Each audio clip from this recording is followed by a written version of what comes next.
Hola, profe, Buenos buenos días, días. profe. Buenos días. ¿Cómo están? ¿Cómo les va?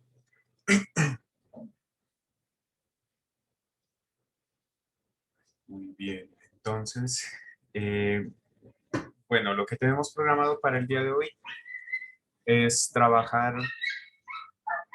sobre educación. Sí, vamos a empezar a moldear todo ese ejercicio, pues lastimosamente ayer no pude estar en el colectivo, espero que les haya ido muy bien porque el corte de energía precisamente ayer era por mi casa, era por este sector, entonces pensé que no se iba a ir, pero a las 7:30 muy cumplidos la cortaron, entonces nada que hacer. Sí, la clase del día de hoy quise orientarla mucho desde esa lectura, desde la lectura 2 porque nos hace un recorrido de cómo se ha dado la educación prácticamente, ¿sí? Y al hacer ese recorrido histórico respecto a la educación, nos podemos ir haciendo una idea de cómo se construye el concepto, porque a la larga no vamos a salir hoy con el concepto y decir, ah, listo, ya sabemos lo que es educación, no, ¿sí? Sino que eh, vamos a irlo construyendo paulatinamente, va a ser un ejercicio transversal hasta que tal vez finalizando el semestre llegamos con claridad a educación, ha sido esto, ¿sí? Por ello, el día de hoy, pues ya para la próxima clase estaremos haciendo una lecturita muy corta, pero entretenida del maestro Carlos Vasco, el cual nos habla sobre los conceptos que están dentro de la educación y fuera de la educación en relación con ella. ¿Sí? Entonces vamos a estar entendiendo formación, educación, pedagogía, didáctica, currículos, docencia, enseñanza, todo eso que se engloba dentro del aula de clase. Entonces, desde esa perspectiva vamos a ir a empezar a aclarar cosas, desde la postura de Vasco, saber cuál es la diferencia que él marca entre educación y formación, hacia dónde apunta, qué es lo que busca. Entonces, todas esas perspectivas eh, vamos a estar viendo, vamos a ir aclarando cositas y vamos a ir viendo de qué se trata todo este ejercicio. Yo no sé si ya nos acompaña por aquí. Danilo, ¿estás por allí, Danilo, ya? Sí, profe, buenos días para todos. ¿Qué más, Danilo? Buenos días. Buenos días. Chicos, quiero presentarles a Danilo. Danilo va a realizar su práctica con nosotros, nos va a estar acompañando tanto en el individual como en el colectivo. Entonces, la práctica es un ejercicio por el cual van a estar atravesando todos van a llegar a ese punto y como le decía yo a Danilo, es el punto más importante donde usted pone en marcha todo lo que ha aprendido.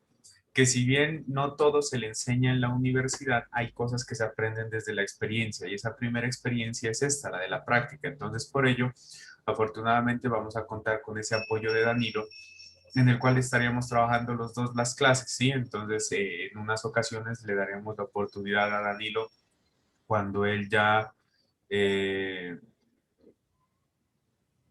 cuando él ya, mm, ya vea cómo es la dinámica de trabajo, cuál es nuestro método y diferentes circunstancias, entonces ya veremos cómo vamos avanzando dentro de todo ese ejercicio, ¿sí? Entonces les doy la bienvenida, espero que lo acojan a Danilo también, que es colega de ustedes. Entonces, Danilo, te damos la bienvenida al curso. Bueno, muchas gracias, profe, y muchas gracias, compañeros. Pues como le dijo el profe, mi nombre es Danilo Salazar, soy del municipio de Samaniego y pues estoy cursando el 9º semestre y pues espero que esta práctica pedagógica sea muy productiva y muy provechosa para mí y para ustedes, porque como lo dijo el profe, es de las cosas más importantes de nuestro programa y pues un día también les va a tocar a ustedes llegar al semestre donde van a hacer su práctica y pues estaremos compartiendo conocimientos y pues experiencias, porque como ustedes ya lo habrán notado, este es un programa donde todos aprendemos desde la horizontalidad, compartiendo saberes y pues las perspectivas de cada uno. Entonces, pues Es un gusto estar con ustedes y pues espero todo sea agradable para todos. Vale, Gracias. Daniel. Bienvenido. Muchas gracias. Muy bien, chicos. Entonces, como les decía, esta entrada que vamos a hacer sobre qué es educación empieza a hacerse desde una perspectiva histórica, desde una construcción que ustedes ayer me imagino ya la dialogaron, ¿no es cierto? Entonces, hacemos un recorrido como por tres contextos, sí, que en últimas no marcan mucha diferencia, que son el egipcio, Grecia y Roma, ¿no es cierto? Entonces, desde esas tres perspectivas empieza a construirse el proceso educativo, empieza a darse una nueva idea. Ustedes iban a hacer una pequeña búsqueda o entender o decir qué es la educación también. Entonces, a partir de esos dos ejercicios, vamos a ir haciendo el consolidado. El primer día de clases yo les contaba que la educación se ata desde tres puntos o tres construcciones a través del tiempo. La primera a partir de la mitología, la segunda a partir de las ciencias del cielo y la tercera a partir del conocimiento científico. Entonces, en esos tres momentos, ese conocimiento se iba impartiendo de alguna u otra manera hasta llegar a lo que hoy en día tenemos, ¿sí? Que la educación haya cambiado, pues, por circunstancias de la vida que nos haya tocado así, por ejemplo, ¿sí? Son cambios y en últimas que después de que pase esto, tal vez la virtualidad se convierta en una tendencia.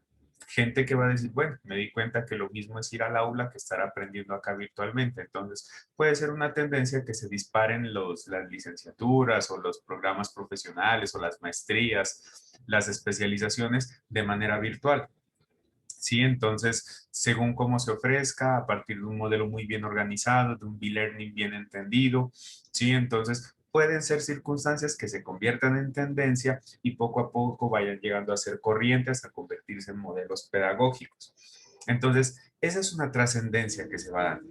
Las cosas permanecen cuando funcionan, las cosas se eliminan cuando no funcionan, muy apegado pues a la ley natural que propone Darwin, ¿sí? En el cual elemento que no se adapte tiende a desaparecer, órgano que no se utiliza tiende a desaparecer. Entonces, lo mismo sucede en la vida, ¿sí? Si en la educación algo no funciona, entonces debe desaparecer, porque vamos es en crecimiento, no en decrecer. Entonces, esas son las circunstancias. Acuérdense, ¿cómo se impartía la educación según la lectura de Salas en en un primer momento? Por ejemplo, en Egipto, ¿cómo se daba el ejercicio? ¿Alguien lo recuerda?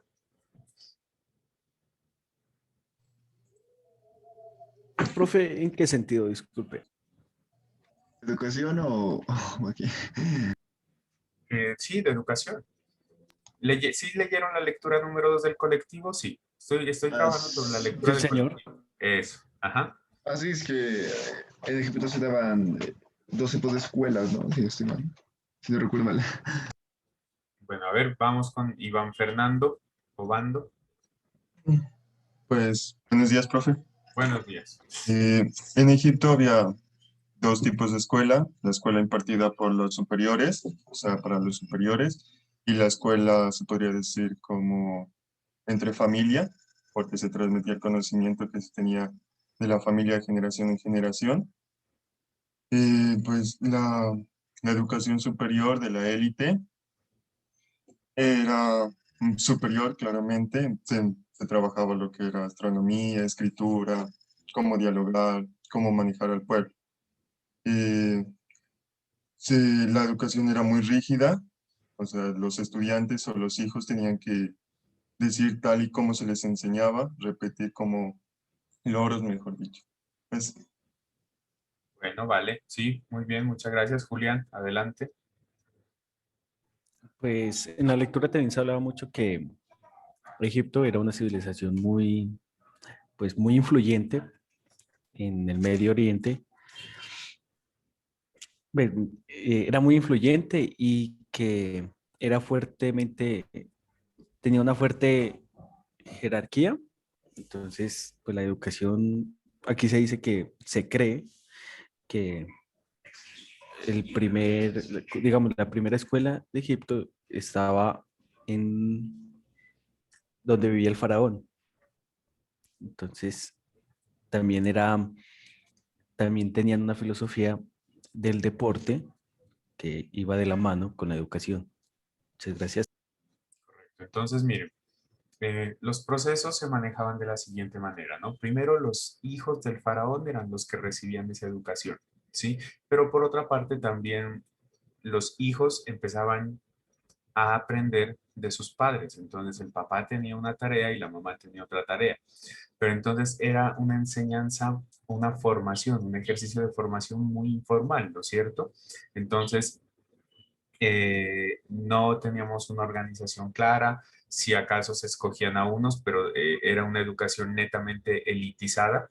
Y si nosotros hacemos un análisis entre las tres culturas, la egipcia, la de Grecia y la de Roma, ¿qué sucedía? Las tres manejaron educación elitizada, ¿no es cierto? O sea, que únicamente la clase alta podía acceder a eso.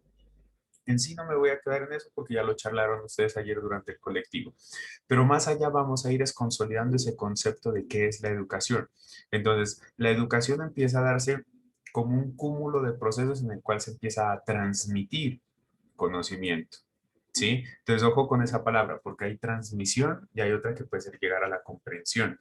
Entonces, dentro de ese ejercicio de transmisión de conocimiento, las tres culturas lo hacían así, ¿sí? Escogían personas que tal vez eran más importantes para la parte oratoria, porque la oratoria es la que llevaba el dominio de los pueblos, y otros que eran mucho más aptos para la parte del desarrollo físico, porque podían ser militares o cualquier circunstancia así.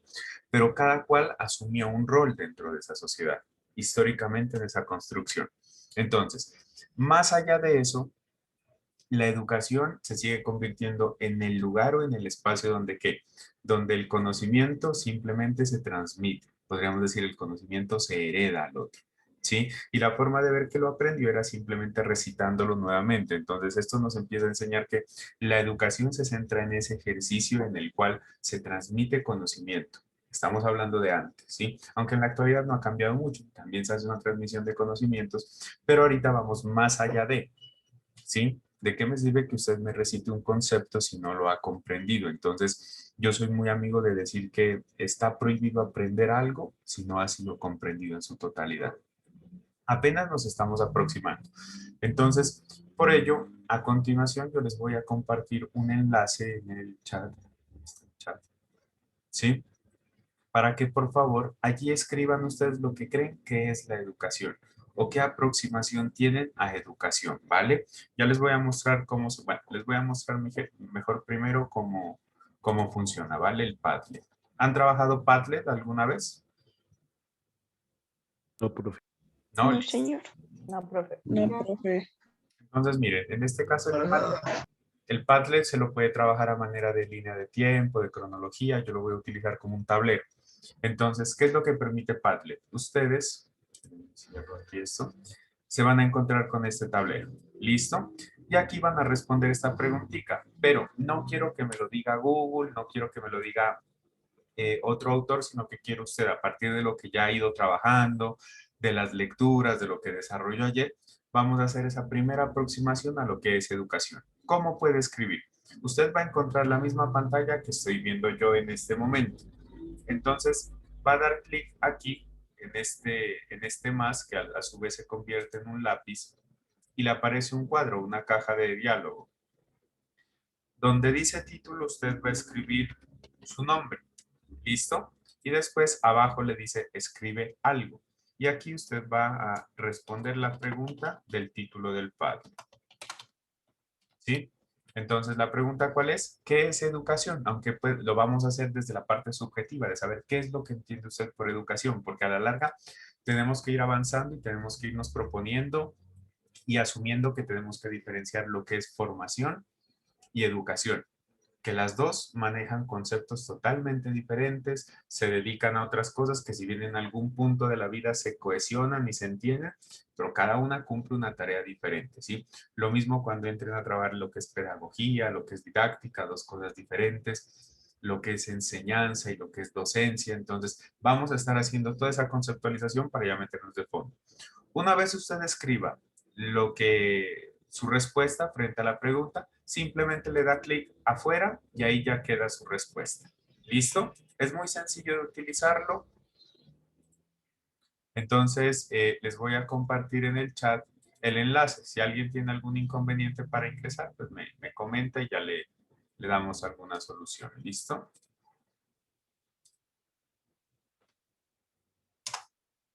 Ahí tienen el enlace, chicos. Entonces, por favor, ingresen y me van a responder esa preguntita.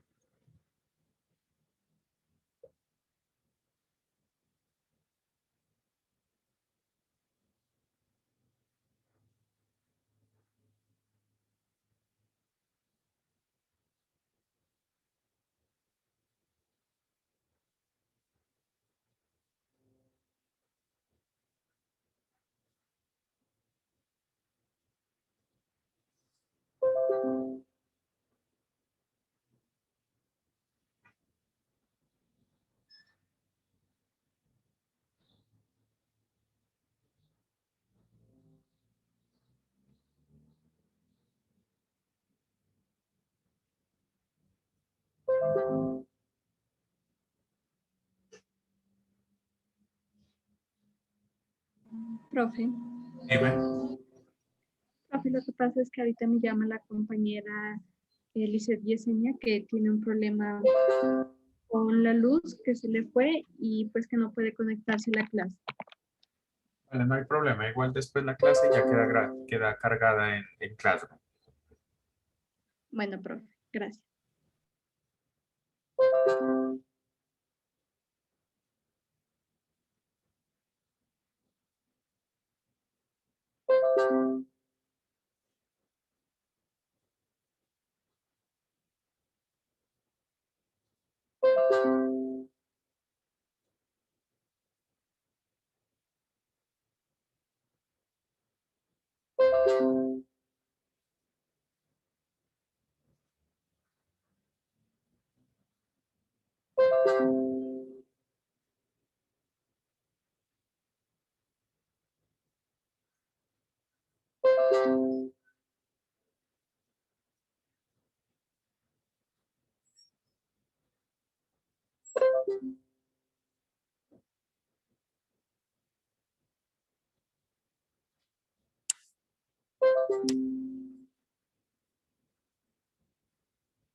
Ujú.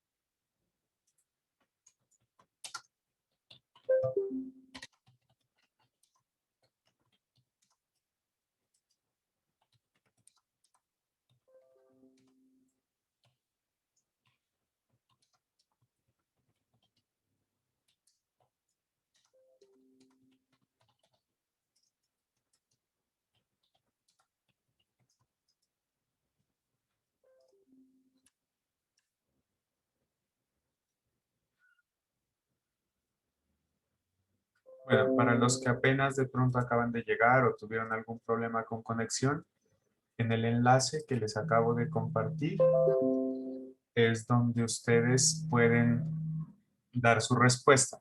Se van a dirigir, se van a encontrar la pantalla verde, sí, totalmente verde. Esperen un segundo, es que creo que no los estoy compartiendo. Van a encontrar la pantalla verde y en la esquina superior, inferior, derecha de sus pantallas van a encontrar un más, que a su vez se convierte en un lápiz. Entonces, por favor, le dan clic y empiezan a escribir. En la primera casilla van a escribir donde dice título, van a escribir su nombre. Y en la segunda parte van a escribir lo que está en relación con su respuesta de qué es educación.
Gabriela y Jesús, ¿sí lograron escribir? Sí, en el Padlet o algún problema tuvieron.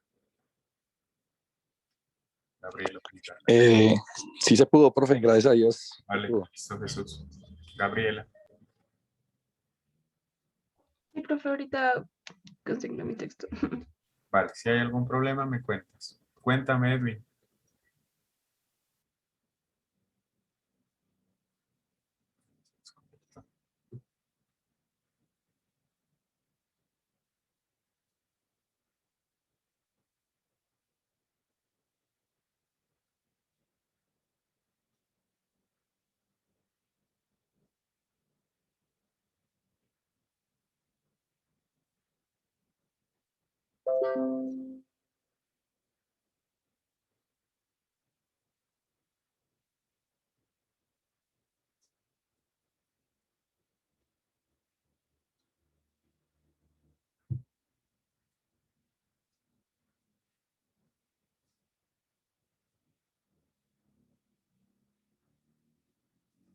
Ángela, dime.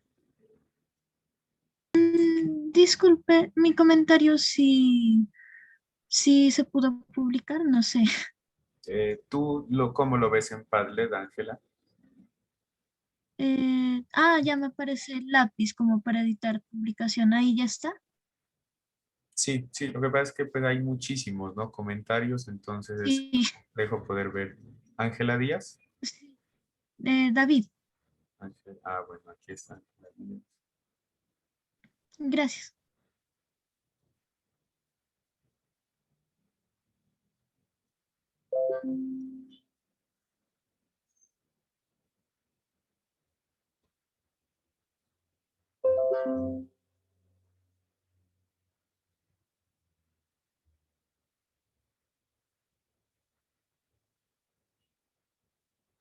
Bueno, veo que han hecho un trabajo muy juicioso, ¿no? Si hay buena escritura, buenos conceptos, parece que han escrito previamente, entonces eso me gusta muy bien.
Bueno, muy bien.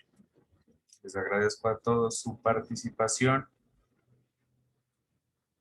Muy completa, entonces yo ya haré la respectiva lectura de este ejercicio para hacer el resumen la próxima clase. ¿Listo? Muy bien. Retornamos acá entonces. La educación, dime Ángela.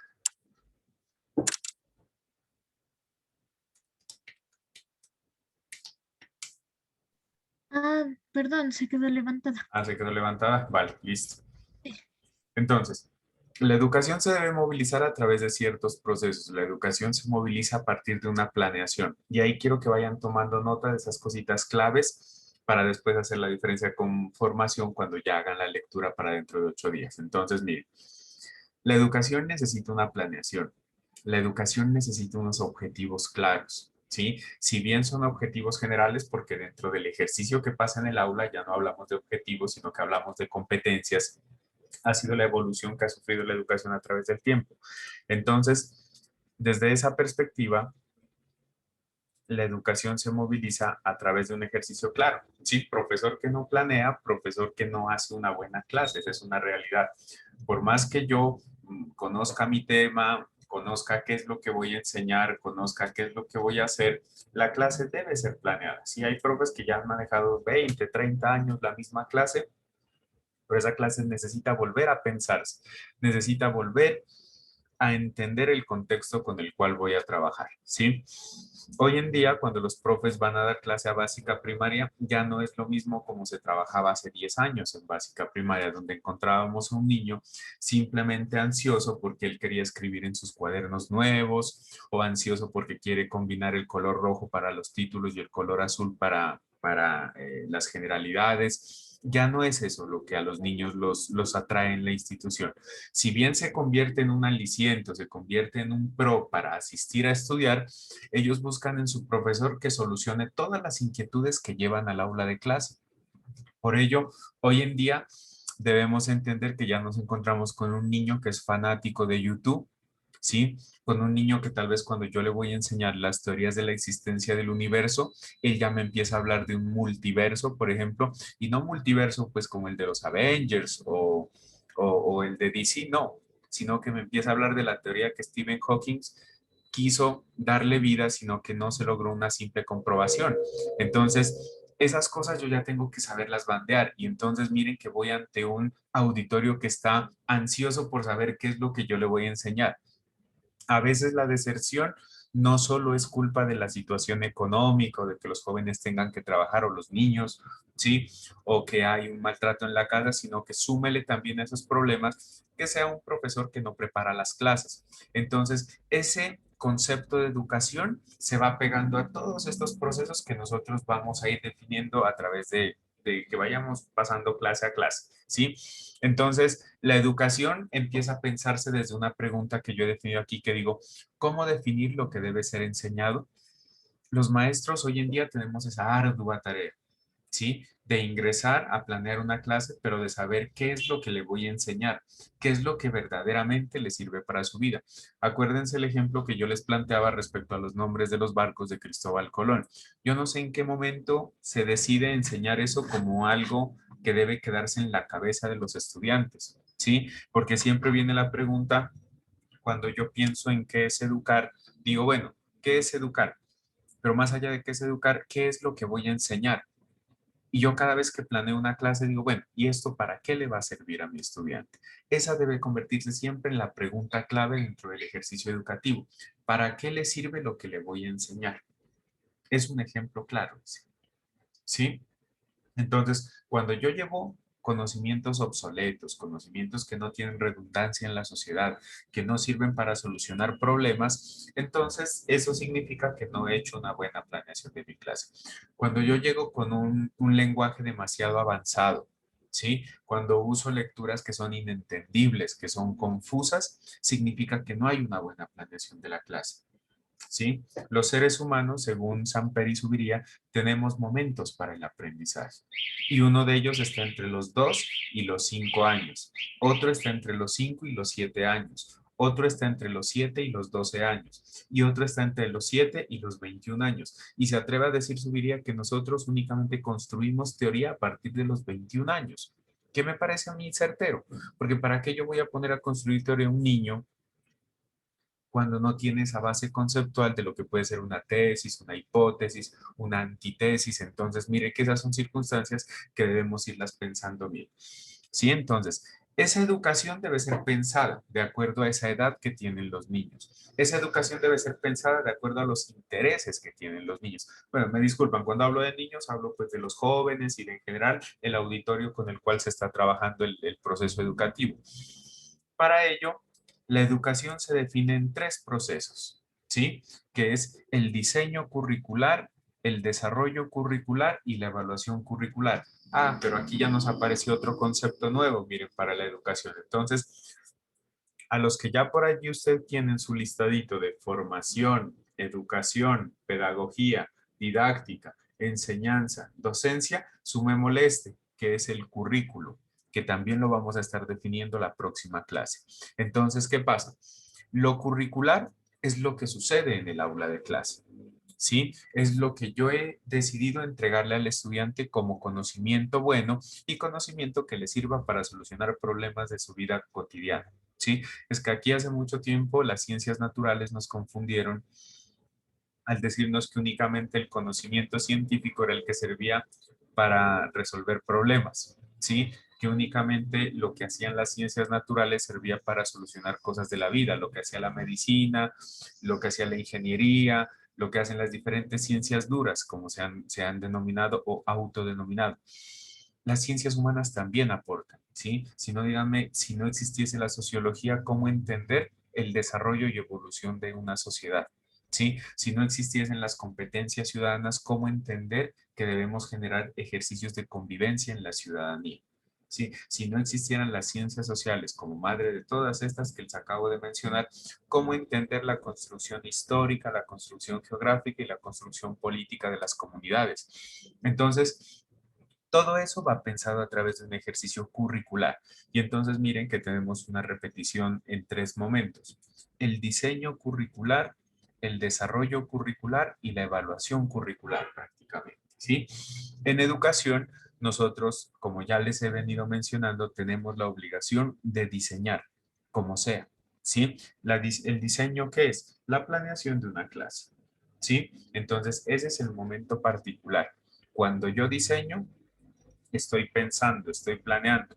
Hay profesores que planeamos el domingo en la noche, hay profesores que planean para 2 semanas, hay profesores que tienen una buena planeación de sus clases, ¿sí? Hay otros profes que ya no, llegan con lo mismo que ya saben y llegan porque tal vez es conocimiento válido todavía, ¿sí? Pero tal vez los métodos no vienen siendo los mismos ya y eso no le va a interesar a X o Y auditorio. Entonces, cuando yo empiezo a pensar de cómo debo planear una clase en educación, empiezo a hacer o a generar una mediación entre el maestro y el conocimiento.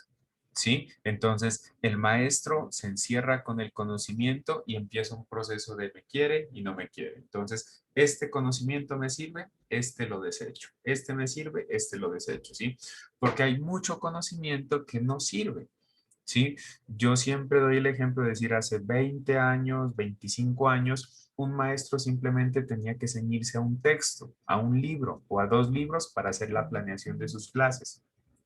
Pero en la actualidad ya no es así de sencillo, ¿sí? En la actualidad nos vamos a Internet y en Internet cuando yo escribo que quiero enseñar qué es la educación, por ejemplo, me salen millones de resultados. Y entonces ahí es donde yo debo empezar a desechar. ¿Sí? Acuérdense que en el colegio, pues algunos profes, todavía en los que permitían solicitar textos o pedir libros, un profe andaba con un libro para arriba y para abajo y ese profe jamás daba oportunidad de que ese libro caiga en manos de estudiantes, porque ese libro traía los ejercicios desarrollados, ya sea de matemáticas o los talleres de lenguaje o lo que sea, ¿sí? Era un delito cuando se perdía ese libro, ¿sí? Entonces era mucho más fácil porque él se ceñía a un libro y entonces estamos pensando ahí hacer un análisis más profundo y una problematización en pensar quién decidía lo que verdaderamente se iba a enseñar. ¿Era el profe el que decidía o realmente era la editorial que hizo ese libro la que decía, profe, usted va a enseñar esto. ¿Sí? Y la editorial se basa en otros estándares para decirle a la editorial, usted va a sacar libros de esto, ¿sí? Entonces miren que de esa manera se va vulnerando la autonomía del docente sin que el maestro se dé cuenta. Hay profes que son muy fieles a un libro, ¿sí? Y se apegan a ese libro y nunca lo soltaron para enseñar, ¿sí? Y el profe dice, es que este libro es buenísimo y por eso yo lo voy a utilizar. El profe escogió el libro, tal vez porque la editorial, cuando se movía este sistema así, llegaba y le decía, profe, si usted trabaja este libro, yo le voy a regalar estos CDs y le voy a regalar, a los de inglés le regalaban la grabadora, me acuerdo, a la institución le regalaban la grabadora, y por eso se escogía ese libro. Pero nunca el profe hacía una revisión a fondo, tal vez, de lo que era el texto. Y miren entonces que si el libro ya viene hecho, el conocimiento ya está dado, pero el conocimiento no lo seleccionó el maestro, sino que lo seleccionó fue la editorial, diciéndole qué es verdaderamente lo que tiene que enseñar. ¿Sí? Entonces esas son las dinámicas sobre lo cual se va moviendo. En la actualidad, pues los profes tenemos autonomía, pero es una autonomía también que está sesgada, en la cual nos dicen esto se enseña, esto no se enseña. ¿Sí? Entonces es muy complejo también la circunstancia de seguir hablando de una autonomía, aunque pues se la tiene y hay que gozar el poco que se tiene.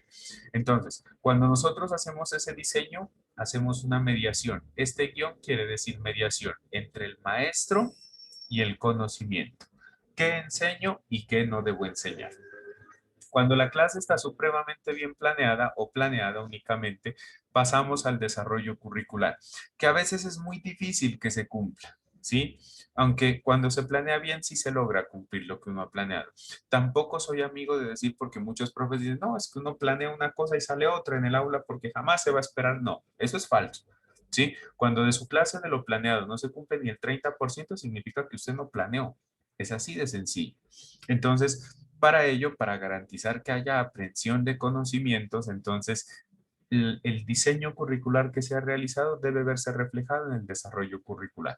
¿A qué hace referencia el desarrollo curricular? A esto, a ya poner en acción lo que se planeó, a encontrarse en el aula en la parte de desarrollo y ver que lo que se planeó debe salir. Lógicamente, tal vez a veces la clase es muy bonita, muy agradable y los chicos se agarran a preguntar y eso empieza a extender el tiempo y tal vez no pueda hacer la actividad que estaba al final planeada, pero solo esas circunstancias no se dan. Pero que los estudiantes no aprendan, que no se realice la actividad y que el profe haga otras vainas, entonces ahí sí definitivamente no hubo un diseño. Cuando ya se llega al desarrollo curricular, ¿qué es lo que se puede alcanzar?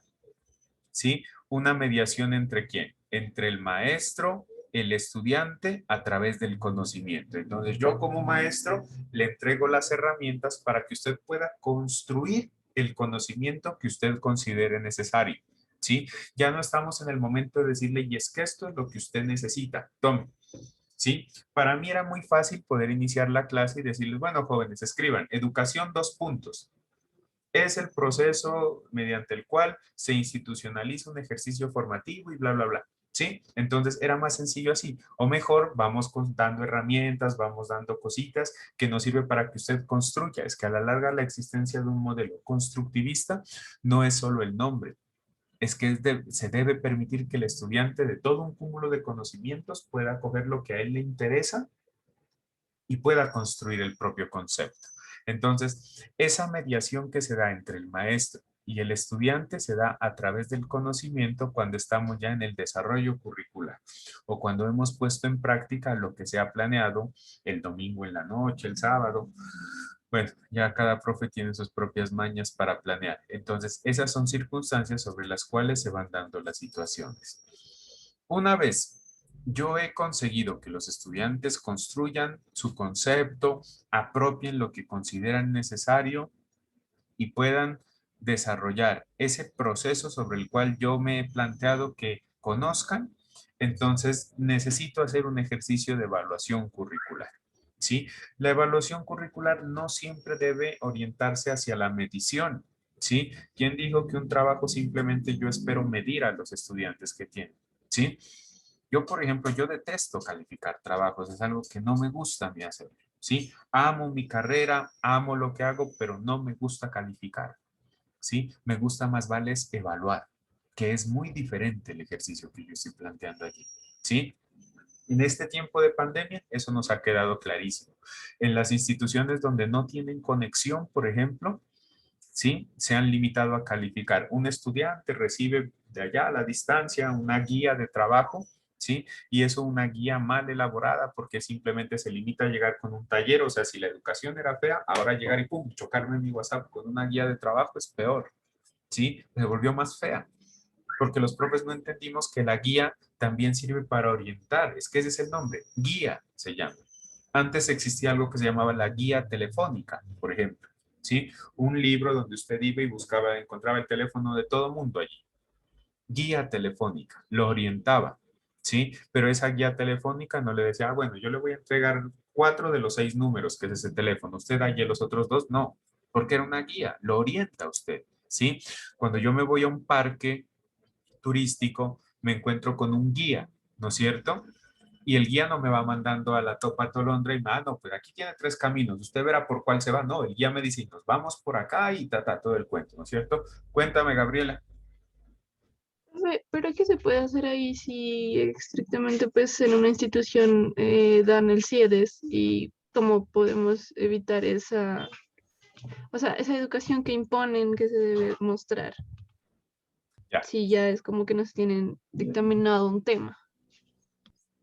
Verás, ¿no? O sea, más allá de pensar, o sea, nosotros podemos seleccionar. Los estándares básicos por competencias nos dan la posibilidad de que usted vea cómo ese estándar lo adapta a su contexto, ¿sí? Yo no entiendo por qué en los colegios, por ejemplo, se encargan de enseñar ríos de Europa, ríos de Asia, y no nos encargamos de enseñar los ríos de acá, ¿sí? Cuando el conocimiento geográfico de ese estándar dice cuál es la movilidad hidrográfica, yo no sé qué vainas. Entonces, yo no sé por qué irnos para los ríos de allá y no trabajar los ríos de acá. Un ejemplo que te doy, ¿sí? Ahora bien, cuando yo quiero evaluar a través de guías, la evaluación no siempre tiene que ser tendenciosa hacia un examen, ¿sí? La evaluación tiene que ser una vaina más abierta. ¿Por qué? Porque entonces a través de esa misma guía, por ejemplo, bueno, en algún momento ya les mostraré cómo elaboro yo las guías, por ejemplo, para los compañeros que no tienen conexión o algo así.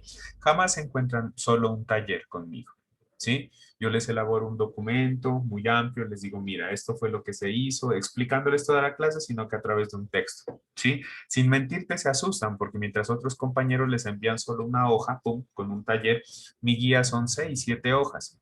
Entonces estos ni las leen, prefieren ya darse por perdidos porque ni siquiera se arriesgan a leer cuando definitivamente les estoy dando toda la explicación y al final le aparece un taller, sino que no leen, no quieren leer, entonces así es complicado también.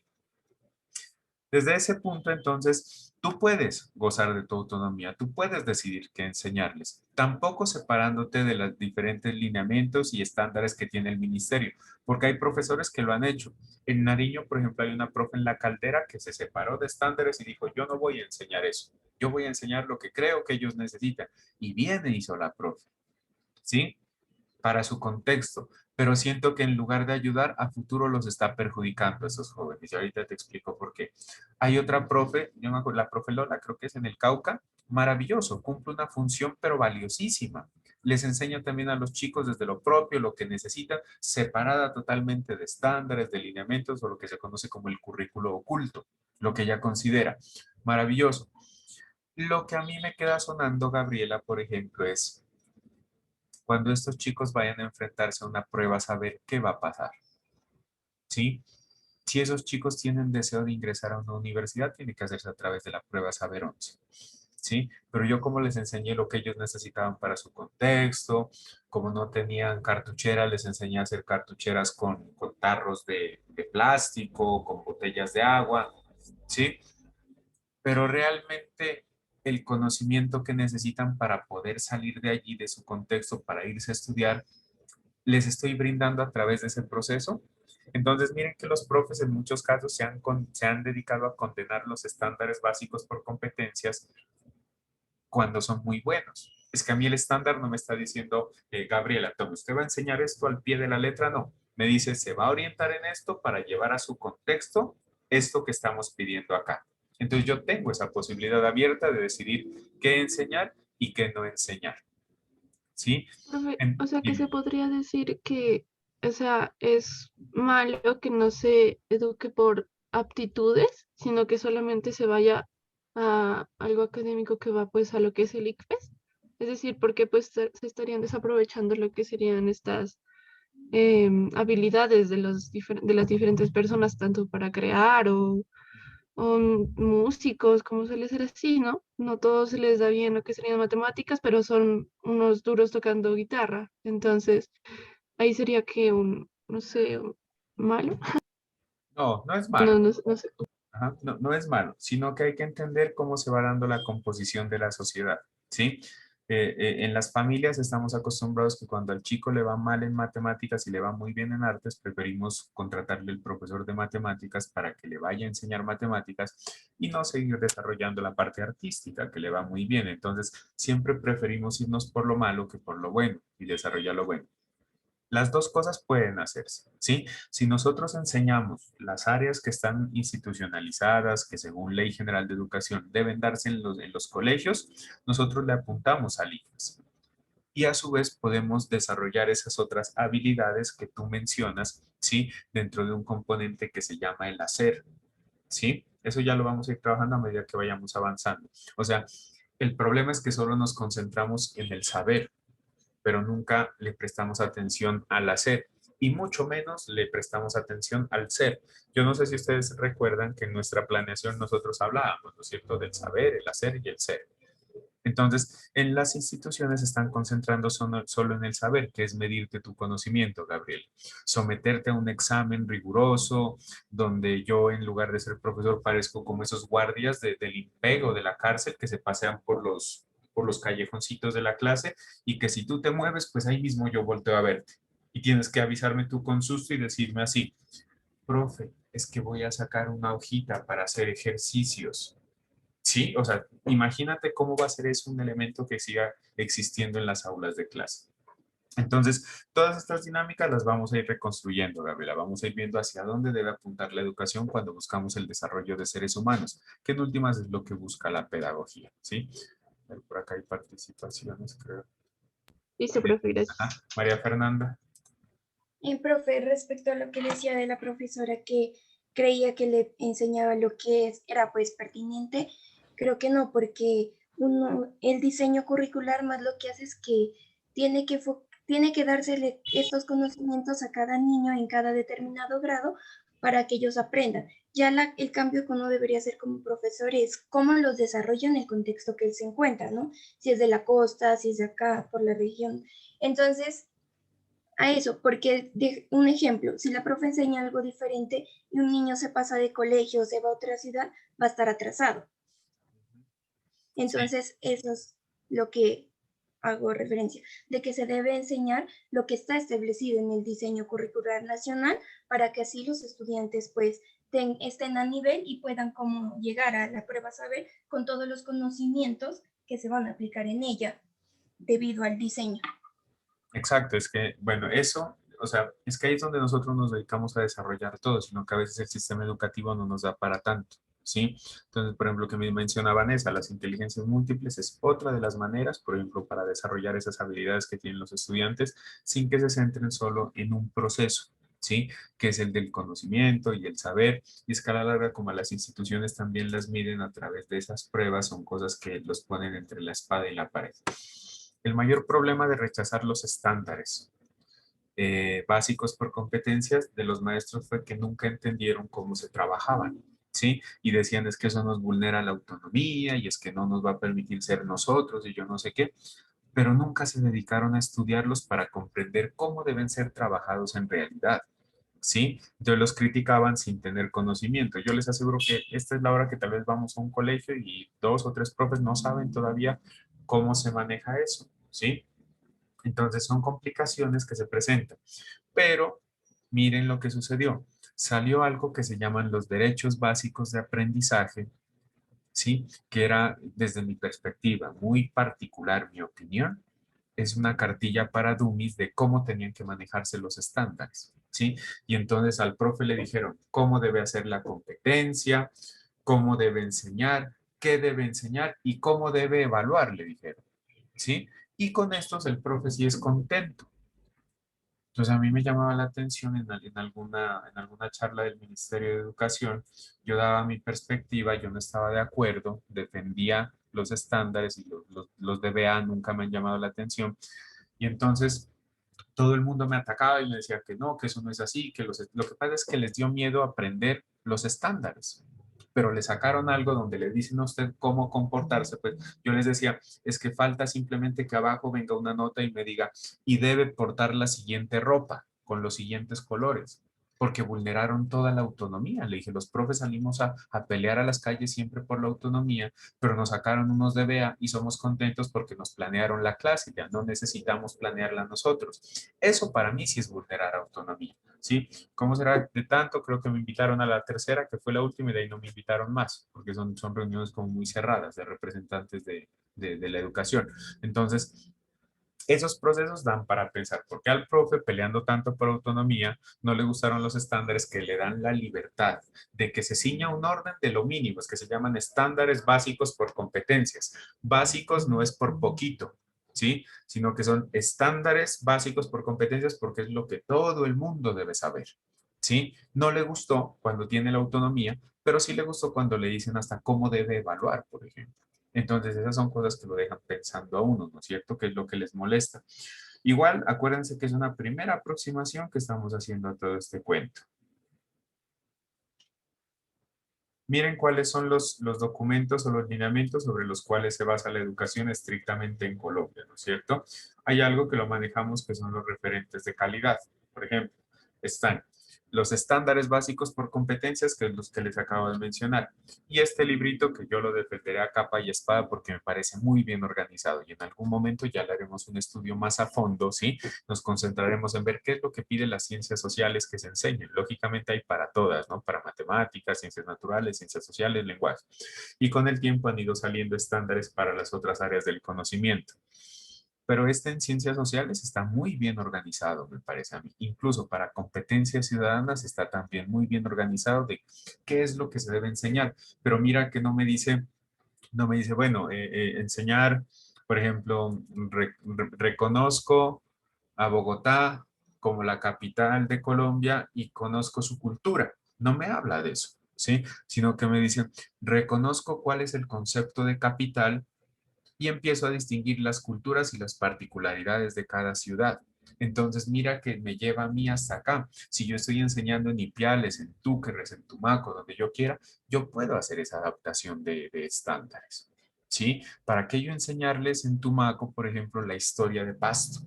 No, les enseño la historia de Tumaco mejor. ¿Sí? La construcción de la historia desde lo micro a lo macro. Y los estándares me dan esa posibilidad. Yo no sé por qué los profesores se quejan tanto de este libro.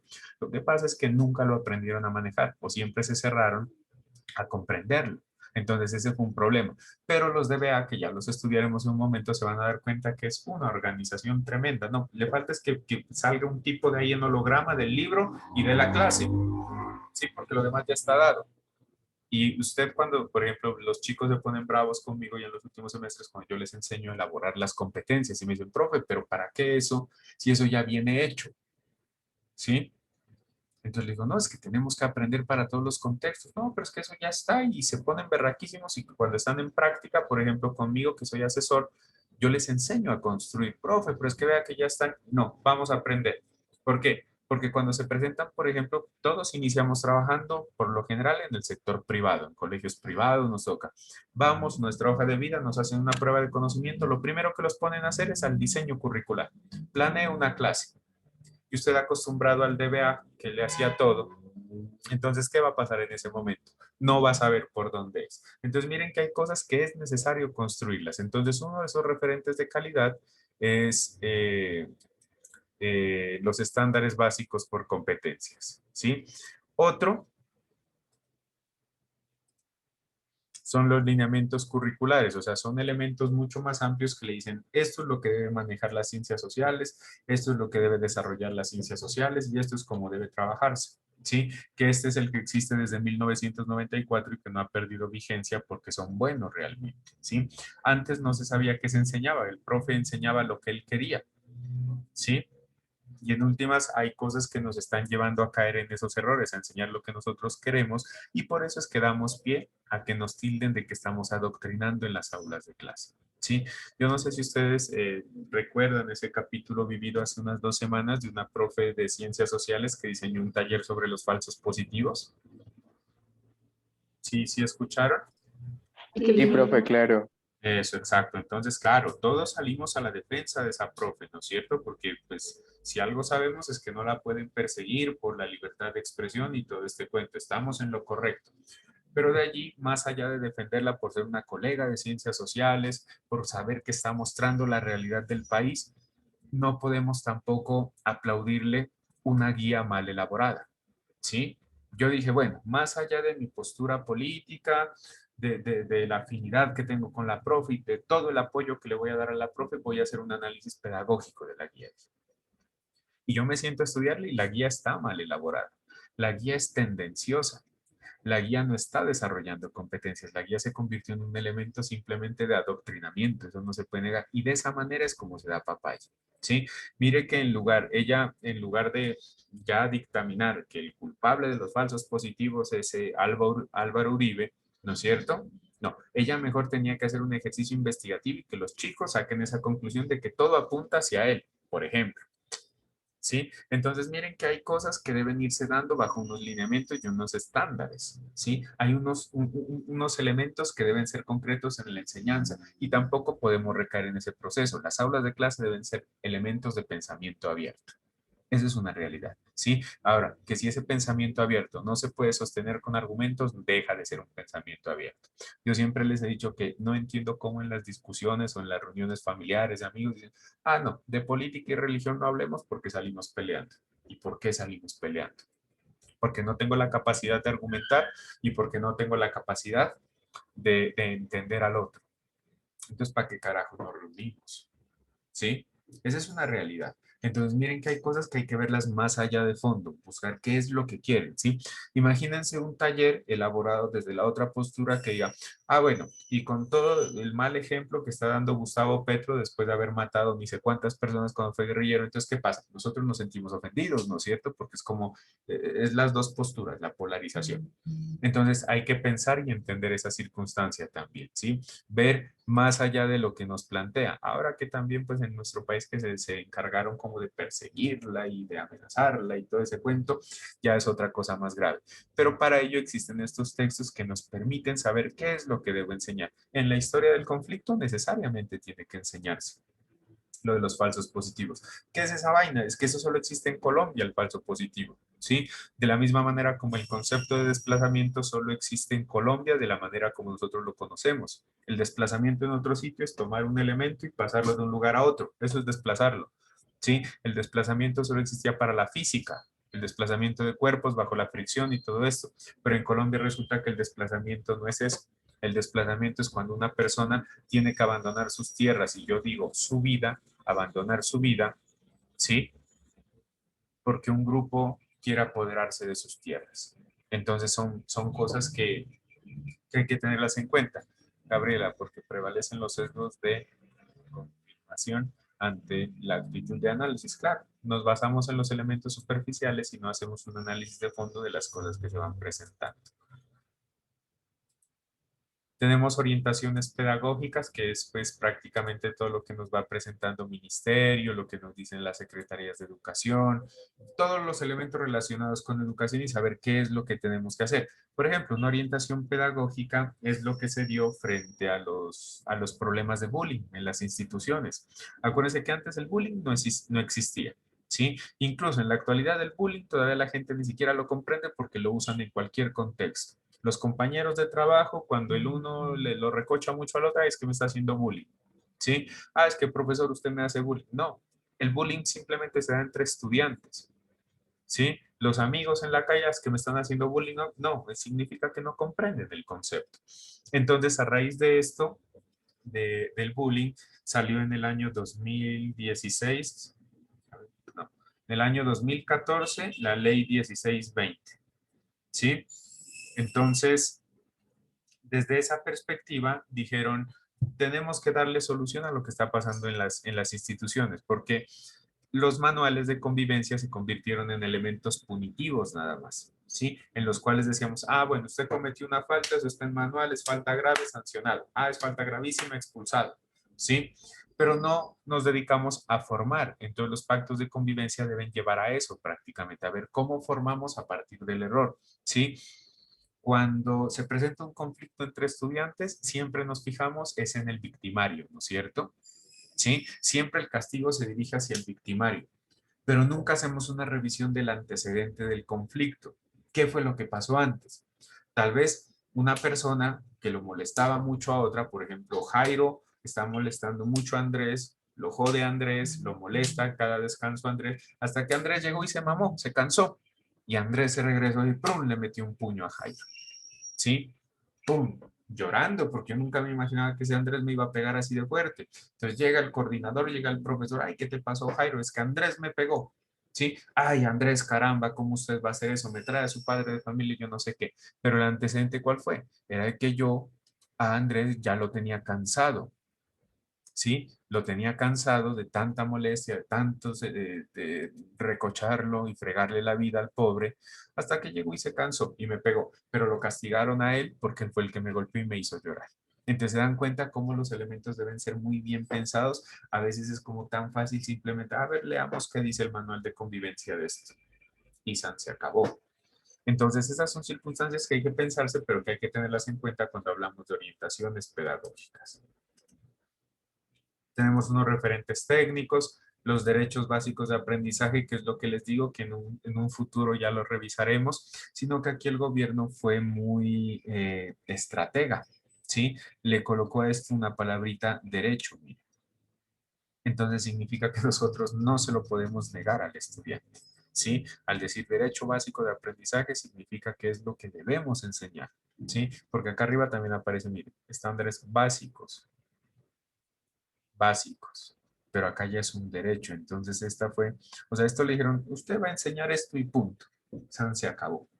Y nunca nadie se quejó por la vulneración de la autonomía ni nada, porque es así, si quieren, por ahí apunten o subrayen, se dan una vueltita y visítenlo, cómo son los estándares, cómo viene esa clase de preparada ya, ¿sí? Eso sí es descontextualizar la educación, mientras que este de acá es un poco más abierto, igual vigente siguen los dos, ¿no? Ya las instituciones deciden cómo los trabajan.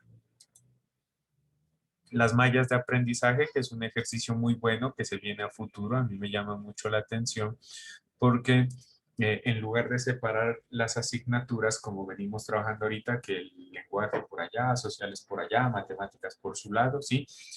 Cohesiona los elementos. Entonces, todos trabajamos con base a un problema. Por ejemplo, decimos, bueno, ¿cuál es el problema o cómo afecta los problemas de contaminación a las ciudades pequeñas? ¿Sí? Entonces, ¿qué sucede? Desde las ciencias naturales, desde su conocimiento, da respuesta a esa pregunta. Desde las ciencias sociales, desde nuestro conocimiento, damos también respuesta a esa pregunta. ¿Sí? Desde las matemáticas viene con su aporte y todos trabajamos en pro de un problema, que a mí me parece maravilloso eso. ¿Sí? Si no, en los colegios se han dado cuenta cómo son los parchecitos, los de lenguaje con los de lenguaje, cuando les dicen hagan grupo, los de matemáticas se van con los de matemáticas y es todo este cuento así, ¿no es cierto? Entonces las mallas permiten abrir eso, ¿sí? A dar una apertura a la mente respecto al conocimiento que se propone, que me parece algo supremamente bueno. Entonces esperemos que se logre consolidar porque ya llevan más de un añito, dos, no, a ver, antes de la pandemia, ya vamos para 2 trabajando en este proceso, pero me parece algo muy bueno y de mente abierta, ¿sí? O sea, una transformación real a lo que necesita el sistema educativo colombiano. Bueno, entonces, de esta manera es como nosotros movilizamos los ejercicios, de esa manera es como nosotros empezamos a entender qué es lo que se necesita en educación y sobre todo, cómo se van dando los procesos relacionados con, ¿sí? Entonces, una clase necesita ser planeada, la educación necesita ser pensada, la educación necesita ser repensada.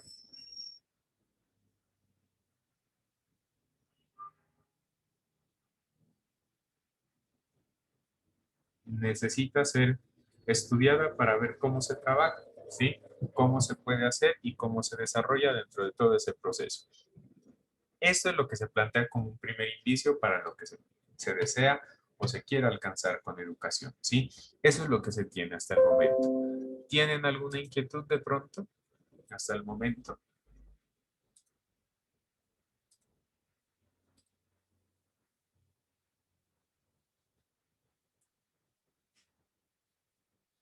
Revisen sus apuntes y si tienen alguna inquietud, me cuentan.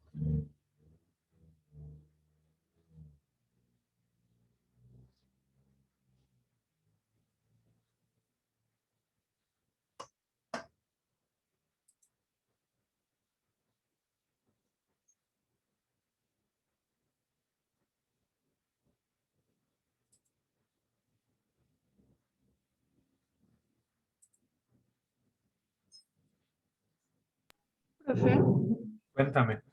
tengo una duda. Yo tuve un profesor que pues llevaba sus añitos en el colegio, ¿no? Y pues él era pues y de que yo llevo mis 30 y pico de años aquí y he hecho esto y he estado otros 20 años en tales, bueno, y así. El punto es que el profe era viejito.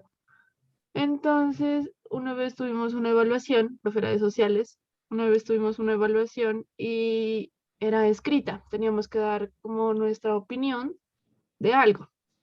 Y el profesor se pasaba por los pupitres y miraba lo que iban escribiendo mis compañeros y a cada uno les iba pues recriminando, les recriminaba todo lo que ellos escribían y les decía pues tipo que ustedes escriben como estudiantes de séptimo o de sexto, cuando estábamos pues décimo, 11. Entonces los compañeros pues empezaron a cogerle miedo al profesor desde ese entonces. Entonces, con lo que usted decía de los derechos básicos de aprendizaje o pues, los que deberían tener, ¿el profesor también puede ser acusado por estos tratos? Eh, o sea, a ver, el profe, o sea, nunca les valoraba lo que hacían. ¿Eso es lo que me quieres decir? Sí, o sea, O sea, los recriminaba mucho a los estudiantes, hasta el momento pues de hacerlos devolver las palabras intimidantes. Entonces el ambiente no era nada ameno, a eso me refiero.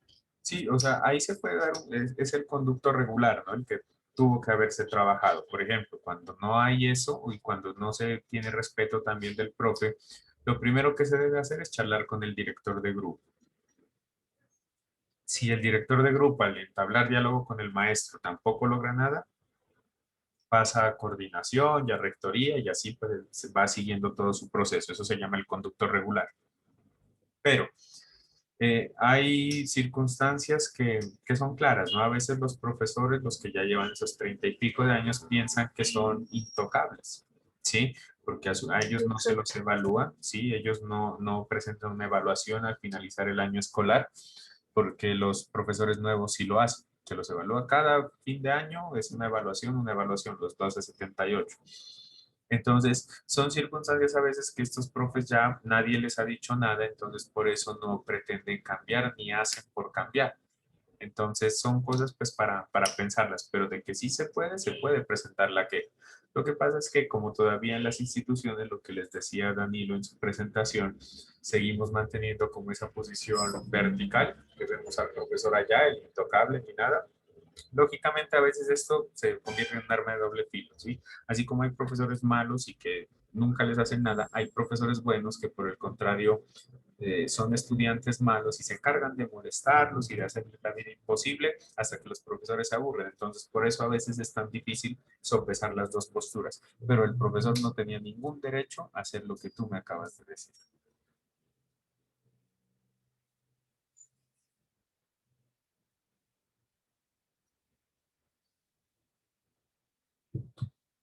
¿Alguien más, chicos?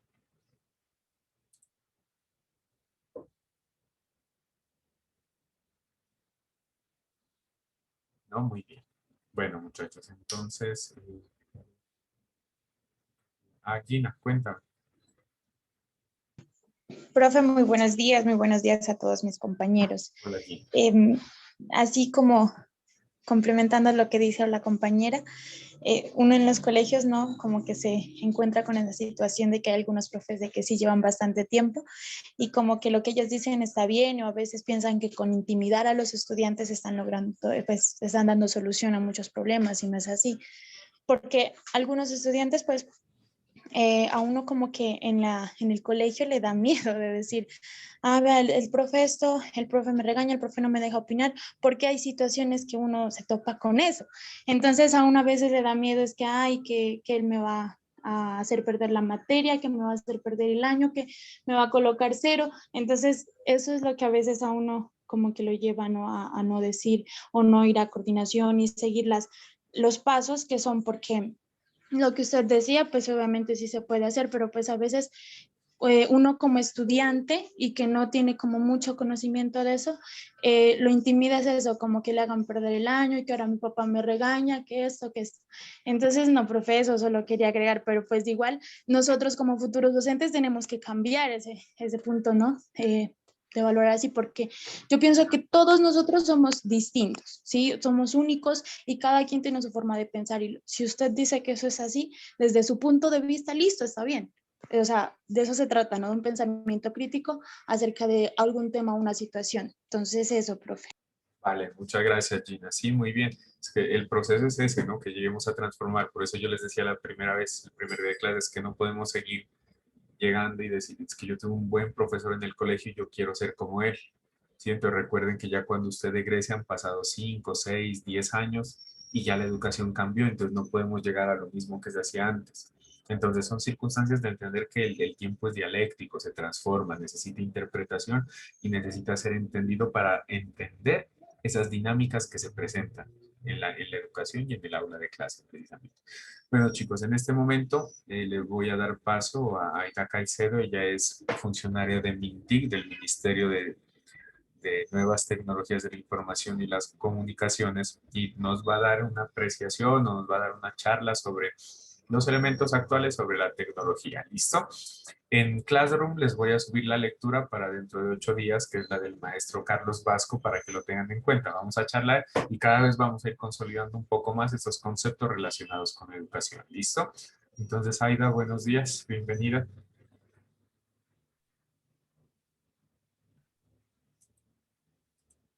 Muchísimas gracias, profe Jairo, por brindarme este espacio para poder compartir con los estudiantes del programa de licenciatura de la Universidad de Nariño. Profe Jairo, quisiera saber hasta qué horas es esta clase. Hasta las 12. Vale, entonces tengo el tiempo justo para poder indicarles. Quiero entonces, para poderles indicar el material del programa En Ti Confío. Y bueno, pues inicialmente quiero comentarles que actualmente pues estoy trabajando específicamente con el programa En Ti Confío Más. Este es un programa del Ministerio de las TIC y lo que busca pues es fomentar en los niños, niñas, jóvenes y adolescentes, pues el uso seguro y responsable del Internet, ¿no? Teniendo en cuenta que hoy en día pues todos nos vemos inmersos en estos entornos digitales y qué importante es precisamente brindar esas herramientas que permitan pues a nuestros niños y jóvenes navegar de una manera más segura, más responsable, teniendo en cuenta que cada vez que nosotros hacemos una consulta en internet, bajamos un video, cada vez que hacemos un comentario, enviamos un correo, hacemos una llamada, pues vamos dejando nuestro rastro, ¿no? Y que ese rastro precisamente se denomina huella digital, ¿no? Entonces, pues voy a indicarles entonces mi presentación. Quiero iniciar entonces con la primera pregunta. Entonces yo espero que ustedes participen, pues para yo poder también conocer sus puntos de vista con respecto a estos temas, ya que como futuros maestros, pues ustedes se van a enfrentar a situaciones pues en donde sus estudiantes pues van a estar inmersos en los entornos digitales y también pues que estos riesgos no solo afectan a los niños y a los estudiantes del bachillerato, sino que también nos afectan a nosotros como adultos. Primero quiero preguntarles, ¿cuáles habilidades consideran que debemos tener para navegar de una manera creativa y positiva en el Internet y en las redes sociales?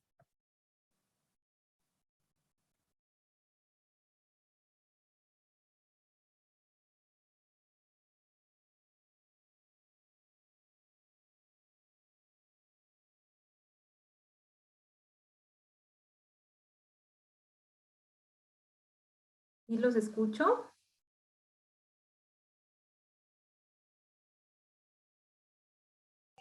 Utilizar las redes sociales como un medio de aprendizaje y de información.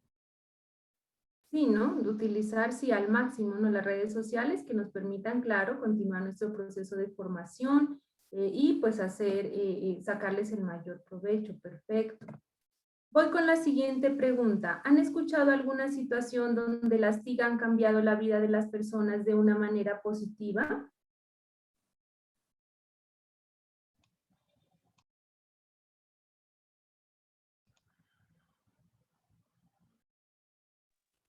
Sí, claro que sí.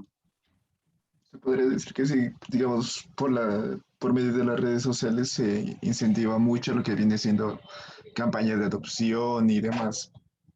Así que yo supongo que, pues, por mi parte me ha servido mucho esa publicidad, porque se adopté a mi nena. Perfecto. Sí, ¿no? Miren que hoy en día, a causa de esta situación de pandemia, pues nosotros tenemos que realizar todas nuestras actividades en los entornos digitales, ¿no? Nos toca trabajar, nos toca estudiar, nos toca incluso compartir con nuestros amigos a través de las redes, ¿no? De las plataformas.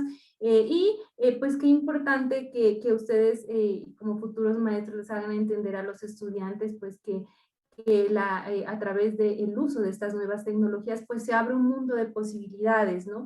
Que hoy en día ya no es necesario pues, tener todos los recursos para poder viajar pues hasta determinada ciudad, por ejemplo el caso de los estudiantes de los diferentes municipios, sino que hay posibilidades de seguirse formando a través de cursos, a través de carreras profesionales, mediante la educación virtual precisamente. Otro de los aspectos importantes a tener en cuenta es mi identidad en los entornos digitales. Entonces aquí sí es importante que nosotros hagamos una evaluación de cuál es el tipo de contenido que estamos publicando en las redes, ¿no? Recordemos que en nuestras redes sociales pues no solo están nuestros amigos, sino que también muchas veces tenemos agregados a nuestros estudiantes, tenemos agregados a nuestros familiares, incluso a primitos, sobrinitos, y ellos de alguna manera pues nos siguen en estas redes, pues y nosotros somos como el ejemplo a seguir de ellos, ¿no? Entonces, qué importante ser cuidadosos en el tipo de comentarios que nosotros hacemos, el tipo de contenidos que nosotros estamos publicando, a qué le estamos dando me gusta, qué páginas estamos siguiendo, porque de esa manera incluso las demás personas pues se hacen una imagen, ¿no? De nosotros, ¿no? Teniendo en cuenta que esta imagen es una huella digital y que esta futuro nos va a afectar, ¿no? Entonces, qué importante que nuestra imagen sea una imagen positiva, pues y que le inyecte también de energía al resto cada vez que nos miran una publicación de nosotros. Entonces, miren, ahí va la pregunta, ¿qué imagen quieren entonces proyectar en los entornos digitales, específicamente en el Internet? Aspecto importante a tener en cuenta precisamente es el buen trato en la red, ¿no? Teniendo en cuenta que todos tenemos puntos de vista diferentes en el Internet, pero que así como hay un mundo de puntos de vista diferentes, pues que también hay algunos puntos de encuentro y qué importante allí saberse articular, pues y saber trabajar por causas sociales y por el bien común. Además, hacer entender a nuestros estudiantes que no solo, que los conflictos no solo se presentan en el entorno real, ¿no? Sino que también en los entornos digitales se presentan conflictos, pues que eso es algo inherente, ¿no? De la actividad humana que miren los conflictos también como una oportunidad de cambio, ¿no? Que tengan en cuenta a qué derechos pueden acceder y cómo deben actuar frente a los demás, teniendo en cuenta que hay que seguir unas normas sanas de buena convivencia en la red, ¿no? También en esta parte quiero indicarles algunos usos fantásticos del Internet, ¿no? Teniendo en cuenta pues que el Internet nos abre un mundo de posibilidades y entre esas posibilidades precisamente está el conocer nuevas culturas, tradiciones, costumbres, visibilizar causas sociales o ambientales y unir a muchas personas para apoyarlas, detectar casos de ciberacoso y hacer algo al respecto, compartir intereses y pasiones con personas absolutamente de todo el mundo y estar al día con los últimos avances científicos. Aprender con tutoriales casi de cualquier cosa, ¿no? Entonces, por ejemplo, podemos aprender idiomas, podemos aprender a cocinar, a bailar, a tocar algunos instrumentos. Para el caso, por ejemplo, de las clases de las ciencias naturales, hay enlaces que a mí me permiten hacer visitas a laboratorios virtuales y hay simulaciones de laboratorios que a mí, por ejemplo, me permiten aprender de una manera más divertida las clases de química, de física. Igual también hay algunos links que permiten, por ejemplo, hacer visitas a museos de Europa. Entonces, miren que todas esas posibilidades están en el Internet. Entonces, que fomentemos en nuestros estudiantes que el Internet no solo son las redes sociales, no solo son los juegos en línea, sino que se les puede sacar el mayor provecho precisamente a todas estas plataformas. Entonces, pues yo les hablaba inicialmente de cómo construimos una convivencia digital, pues una convivencia digital la construimos siguiendo ciertas normas, teniendo en cuenta que yo tengo derecho al respeto y que los demás pues también tienen derecho a ser respetados. Cuando inicialmente les hablaba de cuáles eran las habilidades digitales que debemos desarrollar precisamente para interactuar en estos entornos, pues hago referencia a 3 específicas. Primero, el pensamiento crítico, la consideración de consecuencias y la generación de alternativas. Entonces, primero, pues abordamos el pensamiento crítico, tengamos en cuenta que implica analizar y evaluar la información que existe respecto a algún tema determinado o alguna situación, es decir, tener las herramientas para poder conocer el tema y pues para poder emitirme juicio. Entonces, es pensar para actuar. La consideración de consecuencias hace referencia a que cada vez que yo realizo una acción en las redes, por ejemplo, estas van a tener unos resultados positivos o unos resultados negativos. Entonces, en esta parte es importante que evaluemos qué pasará después si yo hago esto. Y la generación de alternativas es que si estoy frente a determinada situación, ¿y ahora qué puedo hacer? Teniendo en cuenta que hace referencia a generar soluciones.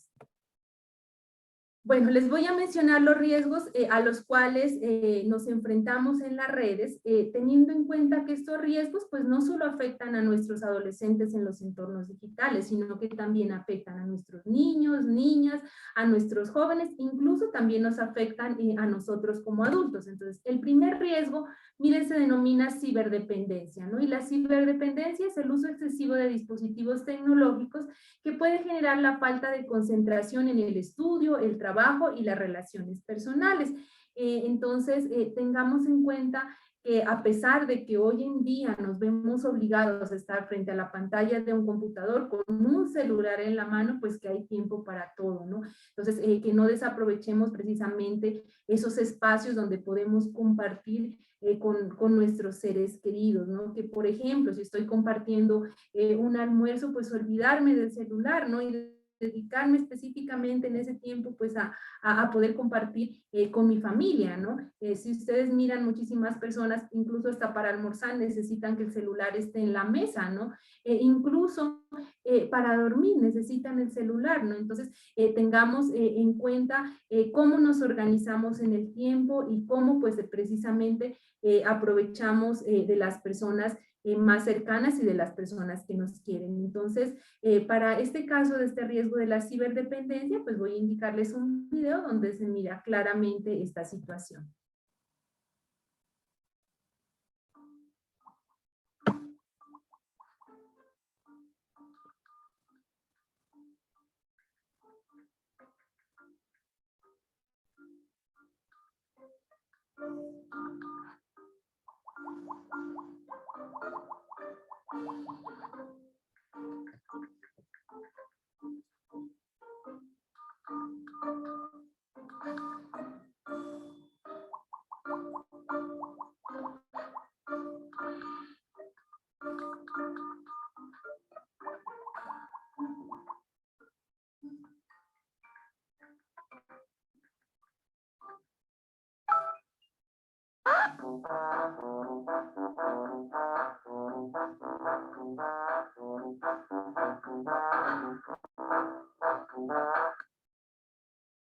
Bueno, quiero escucharlos, coméntenme qué miraron en el video, qué situación se presenta.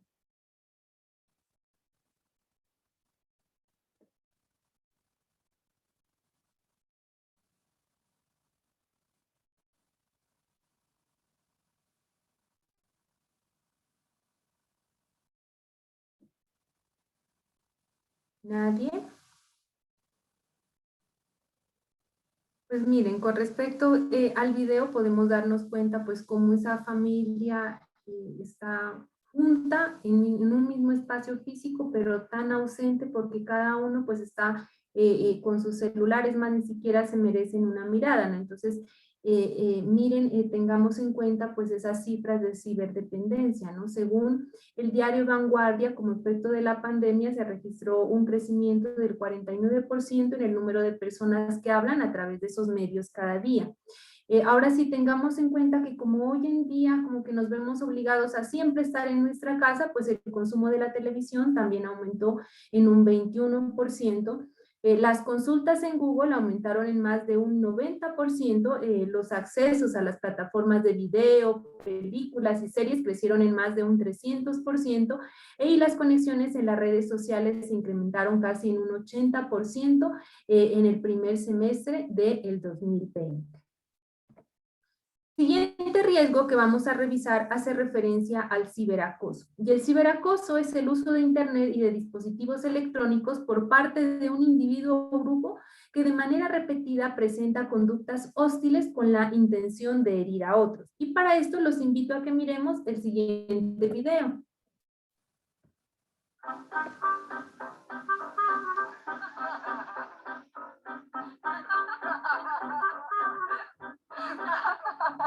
Puede parecer gracioso, pero compartirlo puede traer consecuencias para la autoestima de la otra persona. ¿Has intentado ponerte en mi lugar?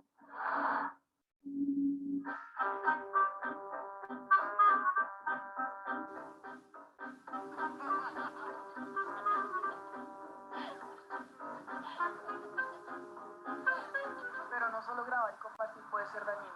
A veces con ser testigo y dar like puede aumentar la angustia de la víctima.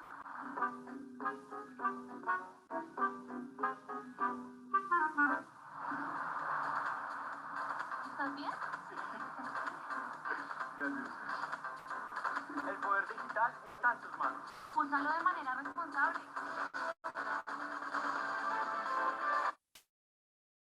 Bueno, quiero preguntarles con respecto a este caso de ciberacoso. ¿Qué recomendación ustedes le darían a sus estudiantes si llegan a ser víctimas de ciberacoso o son testigos de ciberacoso?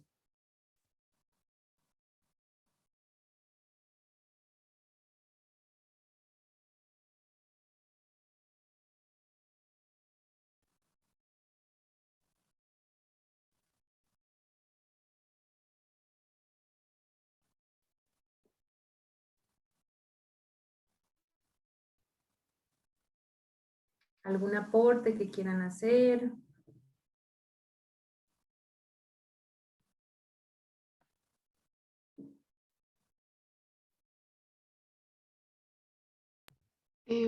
Pues inicialmente, así pues siendo pues también como fue estudiante, yo sé que si llegasen a pasar por ese caso, es muy complicado que los estudiantes hablen. Entonces, si existiera algún portal en el que ellos puedan acudir de forma anónima e instruirse, sería lo primero que les recomendaría conocer, que lo tengan en cuenta y siempre lo tengan presente porque pues el miedo siempre va a estar en ellos cuando se ven en ese papel de cosas. Muchísimas gracias, Gabriela, por su aporte. Sí, ¿no? Sí, a veces hay miedo, ¿no? Y miren lo importante de que, por ejemplo, brindar, ¿no? Ese grado de confianza, ¿no? Si uno es maestro, pues el grado de confianza con sus estudiantes, pues para que ellos a uno le cuenten ese tipo de situaciones si no tienen la confianza precisamente con sus padres, ¿no? Indicarles pues que el ciberacoso es una situación de maltrato, es una agresión verbal, una amenaza, un daño a las relaciones y a la reputación, es la utilización de dispositivos electrónicos como medio para hacer daño, ¿no? Entonces, tener en cuenta si alguien es víctima de ciberacoso, mire qué importante colocarse en los zapatos del otro, ¿no? Miren que la persona que es víctima de ciberacoso, pues qué impotencia, ¿no? Sentirá al saber que se está compartiendo una imagen, se está compartiendo un video de él y que no puede precisamente frenar esa cadena, ¿no? Entonces la invitación pues que debemos hacerle precisamente a nuestros estudiantes y también pues nosotros es pues a que no sigan compartiendo ese tipo de información, que si dado un caso llega esa información a su celular, pues que lo borren de sus dispositivos, que no le like, que no lo comenten pues además indicarles que pues no están solos, ¿no? Que precisamente hay canales de denuncia y reporte en el CAI virtual de la Policía Nacional y que con simplemente pues tomar una captura de pantalla pues se puede hacer todo un proceso de seguimiento precisamente a esas personas que nos quieren hacer daño, ¿no? Entonces el ciberacoso se manifiesta por la provocación, el hostigamiento, la denigración, la exclusión, la violación a la intimidad y la suplantación. Miren las cifras de ciberacoso. De acuerdo con la UNICEF, en una encuesta realizada en el 2019 se mostró que 1 de cada 3 jóvenes ha sufrido algún tipo de acoso cibernético. El 71% de los encuestados considera que el acoso se da principalmente a través de las redes sociales, ¿no? Siguiente riesgo que quiero que revisemos se denomina sexting, y el sexting es el intercambio de mensajes con contenido sexual propio que puede incluir fotos o videos a través de las TIC. Entonces, para eso, los invito a que miremos el siguiente video.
Señorita, ¿qué pasa?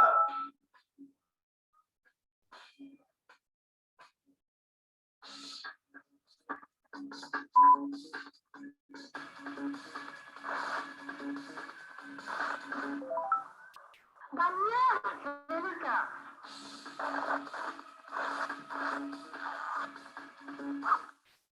Muy bien. Entonces, después de ver el video, les hago la pregunta.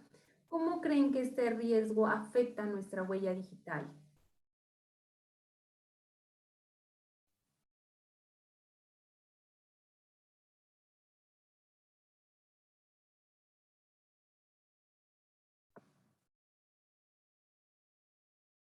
Definitivamente esto no nos afecta para nada. Recuerden que nuestra huella digital hace referencia a nuestro historial, ¿no? Todo lo que nosotros vamos publicando, lo que nosotros vamos compartiendo, subiendo en las plataformas, a eso hace referencia a la huella digital, ¿no? Entonces es nuestro historial y como bien sabemos eso en las redes, pues no se puede borrar.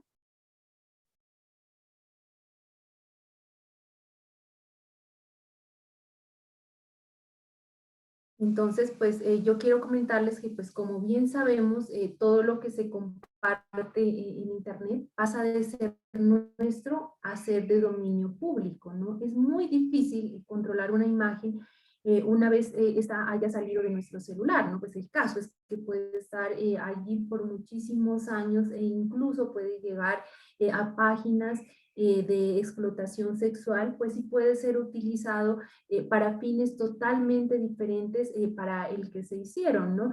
Entonces, tengamos en cuenta que esto no solo puede tener consecuencias inmediatas, sino también consecuencias a futuro, ¿no? Recordemos que hoy en día pues estamos formándonos y lo que se espera es que en un futuro pues lleguemos a ocupar cargos importantes, cargos de prestigio. Imagínense lo que puede pasar si una de esas fotografías llega a salir a la luz pública después de tantísimo tiempo, ¿no? ¿Cómo quedaría nuestra reputación? Ahora sí tener en cuenta que también pues nos puede afectar de manera inmediata, ¿no? Porque a través de un registro fotográfico o un video pues podemos ser víctimas de extorsión y pues pueden obligarnos a hacer cosas que nosotros no queremos, ¿no? Entonces, tener en cuenta, tener mucho cuidado con respecto a este riesgo, ¿no? Miren las cifras de sexting. 2 de cada 3 víctimas de sextorsión son mujeres entre los 16 y los 28 años. 157 situaciones relacionadas con la práctica de sexting se reportaron en el 2019 ante la Policía Nacional. Y para pues la fecha, las cifras habrán que más que triplicado, ¿no?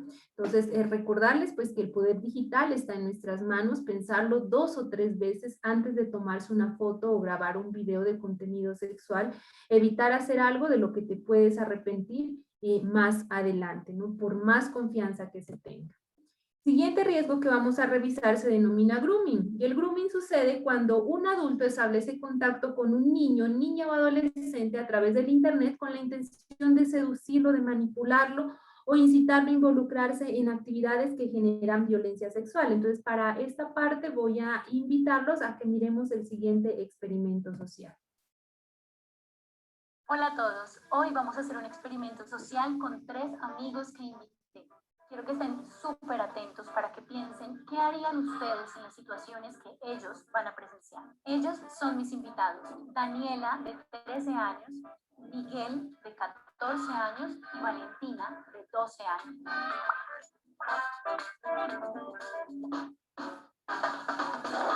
chicos, bienvenidos. La idea de hoy es que ustedes escojan entre 4 de mis amigos a uno con el que les gustaría chatear. Luego de chatear con esa persona me van a decir si quieren conocerla y por qué. Y lo vamos a traer al estudio para pasar a la segunda parte del experimento. ¿Se le miden el reto? Sí, claro.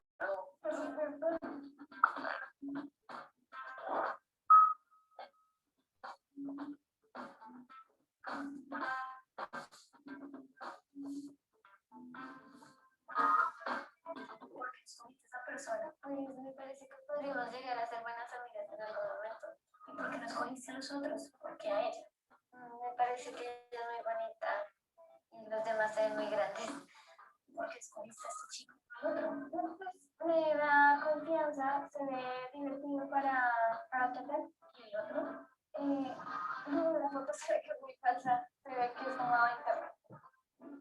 escogiste a ella? No se me parece una chica con la que uno se puede reír, además como alternativa.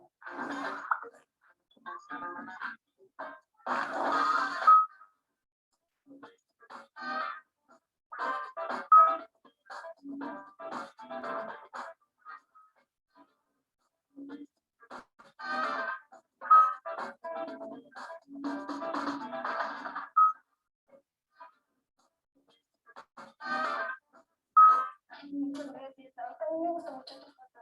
¿Y hace cuánto montas moto?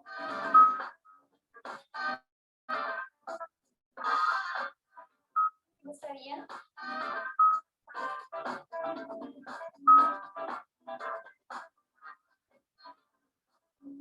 Pues me gusta escuchar música, sobre todo pop, me gusta cantar mis canciones favoritas.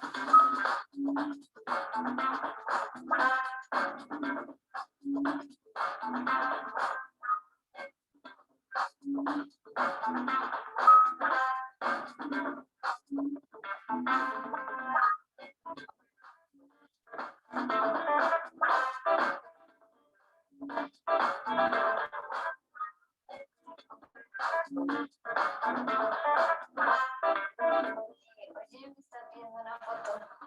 No tienes que ver nada si no quieres.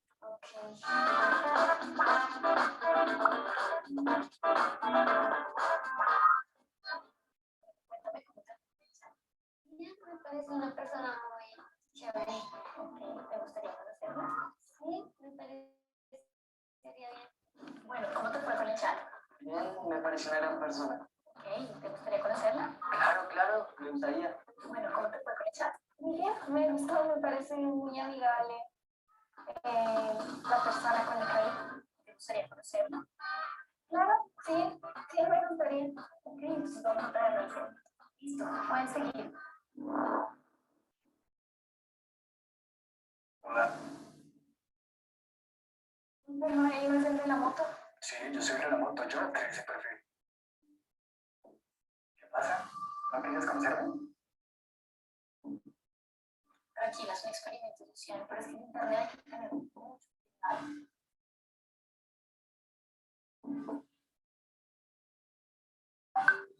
A veces la importancia de conocer las personas que aceptas en inglés. Hay muchos casos de chicos y chicas que son agregados por perfiles falsos, les comienzan a pedir fotos y después ponen su vida en peligro. Todo comienza de la misma manera. Alguien te contacta, comienzan a chatear, tienen gustos similares y se empiezan a mandar fotos cada vez más sugestivas. Así que ten cuidado con quien aceptas en la red. Entonces, miren que con respecto al grooming, pues el grooming no solo afecta pues a las personas que tienen redes sociales, ¿no? Si bien, por ejemplo, cuando los niños están en un juego en línea, puede llegarles un link, ellos le dan clic a ese link y a partir de allí alguien se contacta con ellos. Empiezan a charlar como de los mismos temas, por ejemplo, el juego, los muñequitos, y a partir de allí pues empiezan a ganarse la confianza, les empiezan a pedir información con respecto, por ejemplo, a su edad, los datos de sus padres, en dónde estudian, y pues a partir de allí se genera este riesgo, ¿no? Entonces, tener mucho cuidado con los niños. Recuerden que cuando ellos estén navegando en internet siempre tienen que estar en compañía de un adulto. Miren las cifras de grooming, pues son alarmantes, ¿no? 6 niños, niñas y adolescentes menores de 18 años son víctimas de ciberdelitos asociados a casos de grooming en Colombia cada día. Entonces, pues el grooming pues es invitarlos a que se hagan esta pregunta, no aceptan invitaciones de personas que no conocen. Entonces, miren, importante pues de tener los perfiles que nosotros tenemos pues agregados dentro de nuestro Facebook, por ejemplo, pues que sean personas confiables, ¿no? Y que si dado un caso, pues yo detecto que hay alguien que me está pidiendo contenido inapropiado, me está mandando este tipo de contenido o me está compartiendo información con la cual yo no me siento a gusto, me hace sentir temor, pues efectivamente pues bloquear ese perfil, ¿no? Con respecto al material de explotación sexual, pues quiero comentarles que es cualquier representación visual, gráfica, textual que involucre la participación de niños, niñas, adolescentes en actividades sexuales. Entonces, producir, es decir, desarrollar este tipo de contenidos que involucren explícitamente a personas menores de 18 años en situaciones sexuales, pues es un delito.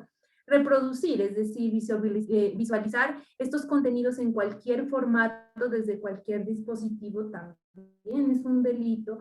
Y distribuir, es decir, almacenar y compartir contenido que involucre de manera simulada o real a personas menores de 18 años en situaciones sexuales, pues puede tener condena, ¿no? Las condenas van de 3 a 20 años.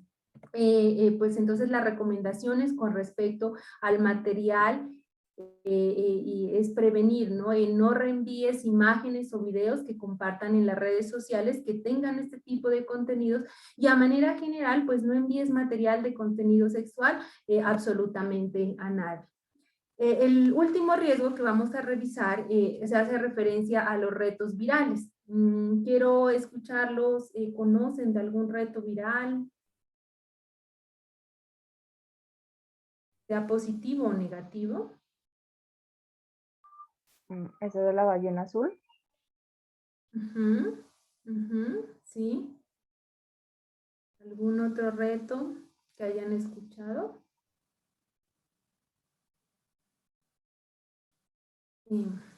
Pues miren, ¿no? Cuando yo hago esta pregunta pues a los estudiantes en los colegios, pues ellos me nombran infinidad de retos, ¿no? Que el de la ballena azul, que la tabla Ouija, que dibujarse el abecedario en las manos, bueno, y hay un montón de retos, infinidad de retos. Entonces tengamos en cuenta que la ciberinducción al daño físico son tendencias o acciones compartidas en redes sociales cuyo éxito se mide por el número de visualizaciones, retweets, me gusta, entre otros. Recordemos que existen retos inofensivos, así como otros que por su peligrosidad pueden llegar a causar la muerte de quienes lo realizan. Y entonces aquí es importante mencionarles un reto viral, ¿no? Que salió a causa ahorita de la pandemia, que se denominaba el coronavirus challenge. Y si ustedes recuerdan, en las noticias salió mucho y hacía referencia a que se invitaba a personas de todo el mundo a que lamieran inodoros públicos, pues con la intención de contagiarse o no de coronavirus. Y efectivamente, pues las personas, algunas de las personas que asumieron este reto, pues sí, en realidad se contagiaron. Y al contagiarse, muchos llegaron pues a sus hogares, contagiaron a su familia. Entonces miren que no solo colocó en riesgo su salud, sino también la salud de su círculo más cercano. Incluso algunas de estas personas pues llegaron a la UCI, ¿no? Entonces lo importante de que fomentemos en los estudiantes y que se hagan estas preguntas: ¿será que son coherentes? ¿Será que están aportándoles? O si los pueden poner en riesgo. ¿Qué consecuencias positivas puede identificar al realizar un reto? ¿Qué pasaría después si hago este reto y comparto este video? Miren que con esta última pregunta podemos hacer referencia a esa habilidad digital de la consideración de consecuencias, ¿no? Pues miren que las cifras de retos virales son altas, ¿no? Durante el 2018, Colombia fue el segundo país de habla hispana con más búsquedas sobre retos virales según las tendencias de Google. Entonces, pues quiero indicarles en este espacio pues los canales de denuncia y de reporte, ¿no? Entonces, ¿qué debo hacer si soy víctima o conozco a alguien que está viviendo alguna situación referente a estos riesgos? Pues indicarles que a través del canal de contacto de la Policía Nacional se pueden hacer estas denuncias, que existe el CAI virtual y que el CAI virtual trabaja las 24 horas del día, los 7 días de la semana. Entonces, de manera muy sencilla, quiero explicarles cómo se hace la denuncia.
Entonces, pues ahí está, entonces los canales de denuncia, recordarles que el poder transformador del mundo está en nuestras manos, que en nosotros está el podernos convertir en unos ciudadanos digitales positivos y responsables, o por si lo contrario, pues asumimos una actitud pasiva en donde no brindamos apoyo, en donde si miramos que hay un caso de ciberacoso, pues no le brindo la ayuda a mi amigo, a mi compañero para poder realizar los respectivos denuncias, ¿no? Recuerden que es bien importante tomar esas capturas de pantalla si ustedes llegan a ser víctimas de este tipo de situaciones, ¿no?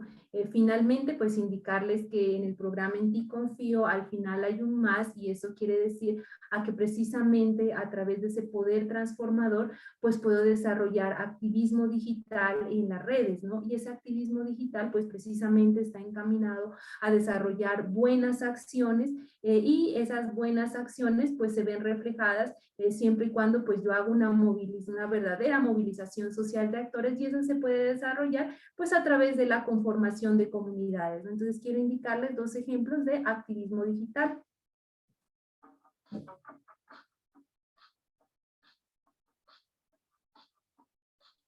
Buenas, mis recicladores, ¿cómo están? Sara Samaniego, la creadora de Marta la Recicladora. Miren dónde me encuentro. Hoy estoy aquí en el páramo de Sumapaz. Mi nombre es Francisco Vera Manzanares. El concepto de activismo se basa en movilizarse como ciudadano. Activismo digital es trabajar por el planeta. Y el activismo digital pues es movilizarse con, digamos, esa misma causa, pero desde las herramientas digitales que nos permiten amplificar nuestro mensaje a muchas más personas. Dejo huella trabajando por el ambiente y la naturaleza, preservando y conservando nuestro planeta. Entonces, ese es un claro ejemplo de activismo digital. Pues finalmente invitarlos a que visiten nuestro canal en YouTube. Ahí hay varios videos que les pueden servir. Está una serie que se denomina Numeral Emifam, donde se presentan situaciones claras de ciberacoso y cómo los niños, niñas, jóvenes se enfrentan a este tipo de situaciones y también previenen este riesgo, ¿no? También invitarlos a que en nuestras redes sociales nos pueden encontrar en Facebook, en Twitter, en Instagram y en el programa, en el canal de YouTube pueden encontrar los videos que en esta mañana les presenté, incluso pueden encontrar otros videos, ¿no? Pues finalmente pues agradecerle al profe Jairo por este espacio brindado, pues y espero que la información que yo les di en esta mañana a ustedes, mis queridos estudiantes, pues sea de ayuda, ¿no? Teniendo en cuenta pues que ustedes pues van a ser los futuros maestros y que de alguna manera pues están impactando en nuestros niños, niñas y jóvenes. Muchísimas gracias por su atención y espero podernos encontrar en otros espacios de acompañamiento con respecto a estos temas. Muchas gracias. Muchas gracias. Muchas gracias. Gracias. Hasta luego. Hasta luego, que estén muy bien. Hasta luego, gracias. Chicos, entonces muchas gracias por todo. Ya tienen en los Classroom, tanto en el de colectivo como individual, las lecturas y la programación de colectivo que estábamos pendientes hasta la aprobación, ya está cargada también, ¿vale? Entonces ya pueden descargar tanto la lectura para individual como para colectivo. No siendo más, jóvenes, les deseo un buen